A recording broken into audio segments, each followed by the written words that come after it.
Breaking news. Major fire overnight in Fall River, Massachusetts. 9 people dead, 30 injured. An assisted living facility caught fire overnight. Rescues, bodies were being pulled from multiple stories. Just a terrible, terrible situation. I want to share what authorities had to say about this terrible tragedy here. Whoa, scary stuff. Check it out.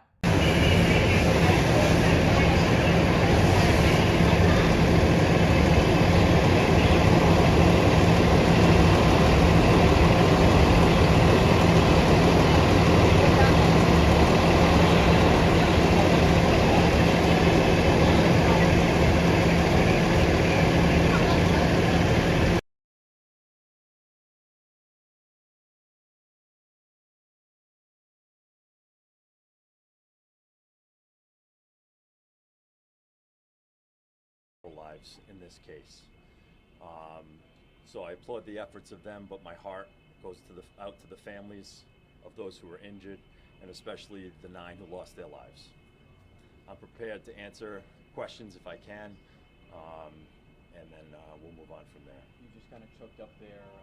Once again, just tell us about the emotion coming here, seeing what you saw, and now this aftermath.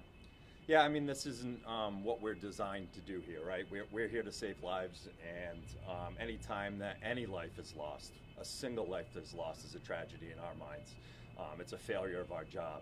But we know that there are forces beyond our control, and that things like this unfortunately happen. It still makes it difficult to talk about and to think about and to fathom, really, for anybody. Where does the investigation stand of trying to determine how this fire started? We're still very early on that. I wish I could share anything more than that, but the investigation is ongoing. Can you talk a little bit about the extent of the damage, as we can see over here in the front? I mean, there's about 100 units in here. You said about 70 residents. How far does the damage go throughout this building? The damage is maintained. The fire damage is maintained to one wing in the building, but the smoke damage is throughout. Can you speak to how many workers were there versus how many people living in the building at the time? I'm not prepared to speak to that. I honestly don't know at this point. That's more information that we'll be able to have as the investigation goes on.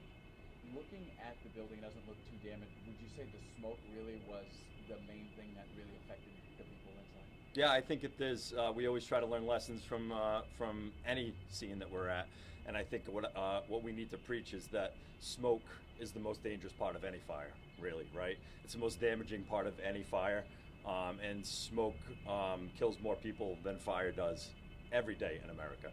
So I think that the lesson that can be learned here is that listen to your smoke detectors and react, because smoke is a very deadly force. Were the smoke detectors working at the time, or either something happened? They're still going on right now, but I can't speak to whether they were working at the time of the fire. And those victims, did they pass away during the fire or when they were transported in the hospital? I would say they're multiple. So there were some that perished in the building, and some perished after being transported.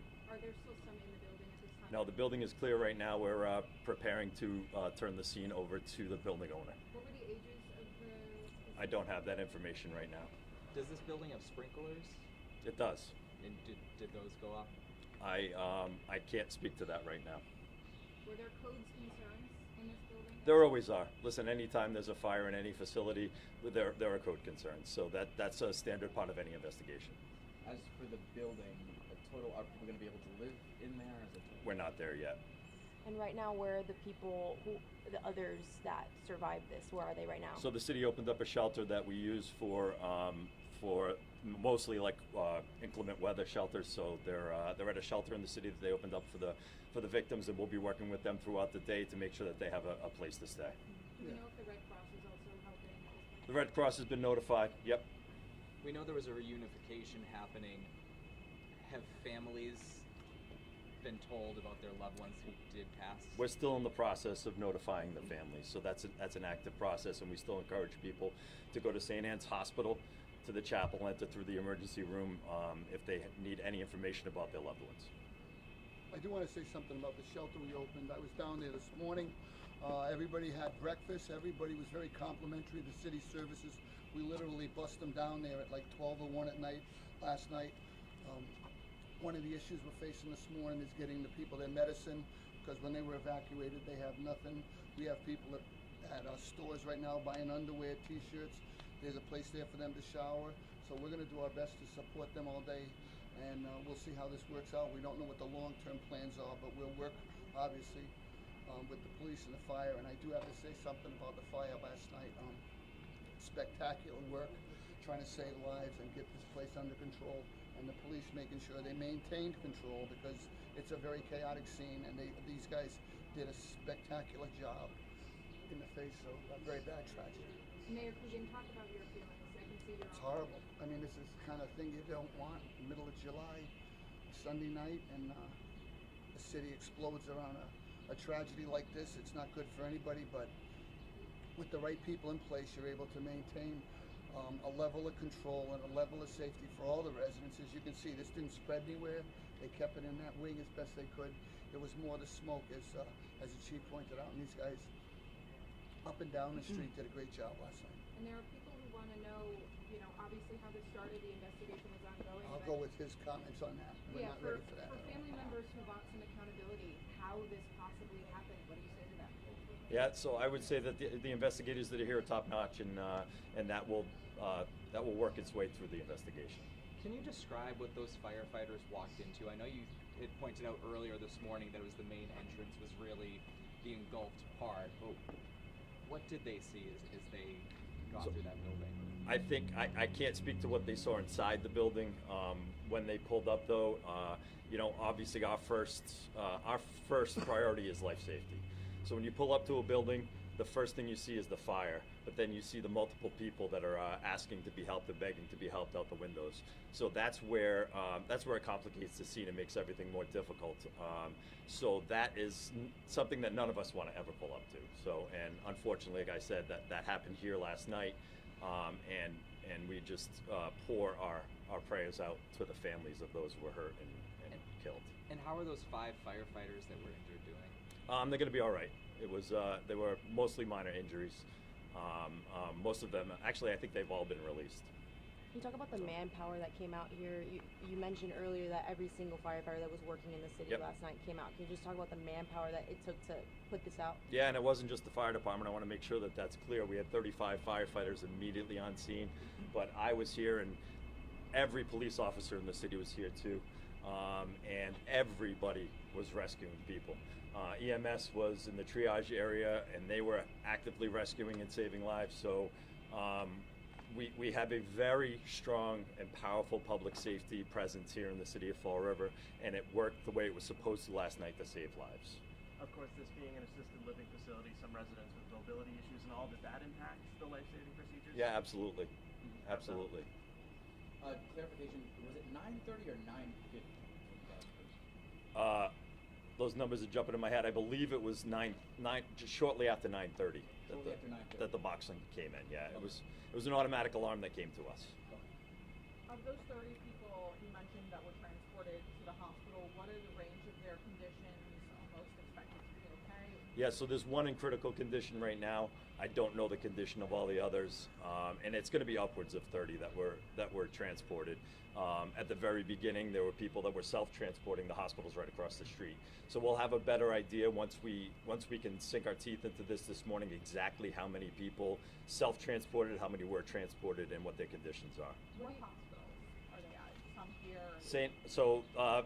People were transported to St. Anne's, St. Luke's in New Bedford, Charlton in Fall River, and I believe from there some were transported to Rhode Island Hospital. Has anyone had to be transported out of the hospital? What wing, and with all the medical beds that are being used up, has there been any other movements inside the hospital right now? I don't have that information for you, but the EMS was very particular about spreading the victims and where they were transported, not to overwhelm any particular hospital. And for the crews who showed up last night, what do you hope that they take from this, and that maybe going forward everyone learns? I'm sorry for the first responders. What do you hope everyone learns from dealing with a situation like this? I really can't speak to that right now. I mean, it's too raw right now. I think my next, after we leave here, my next step is to go to the stations and to make sure that we're checking in with those firefighters to make sure they have the support they need. Everyone thinks firefighters are heroes and they're just designed to be able to deal with anything, but that's not the case. And the mental health aspect of this for not just the firefighters, the police officers, the EMTs, and the families that were here. That's a message that I'm a strong advocate for mental health support. And I would say that for anybody that was at this scene last night, not just firefighters, police officers, EMS, to seek the help that you need to deal with the tragic situation like this. Nobody's programmed to deal with this. Thank you, guys. Mayor, what kind of impact do you think this has on the city? I think these are the kind of things that a city is judged by. How do they deal with a problem like this? This was dropped in our lap last night at 9:30 on a Sunday night, and the city was able to mobilize extremely quickly to prevent further deaths, get people into shelter, get people medical care. It was working like a trip hammer over here, and I'm very proud of everyone. Thank you, everybody. Thank you. Next updates will probably come from press release. If there's anything significant and we need to hold a press conference, we'll be sure to let everybody know where and when. Thank you very much. Horrible. Assisted living. Elderly people. People in wheelchairs. I personally seen videos at the time of bodies being pulled, people put on stretchers, elderly people just confused, not knowing what's going on. Sad, sad situation. Now, what's going on with the fire? Will there be any accountability as far as how the fire got started? Remains to be seen. The governor of Massachusetts at the scene, and she's giving a press conference. I'll share that press conference with all of you later on as we gather information about this assisted living. Was it safe? Or what's going on with the ownership of this? Did someone do something in there they weren't supposed to do? A lot of unanswered questions. We'll figure it out. And when we get answers, we'll share on JLR Investigates for sure. Praying for the firefighters, first responders, police, the community. Terrible, terrible. That's 9. Reminds me of the great white club fire in Rhode Island. Scary stuff. We'll talk soon. JLR Investigates. Stay tuned.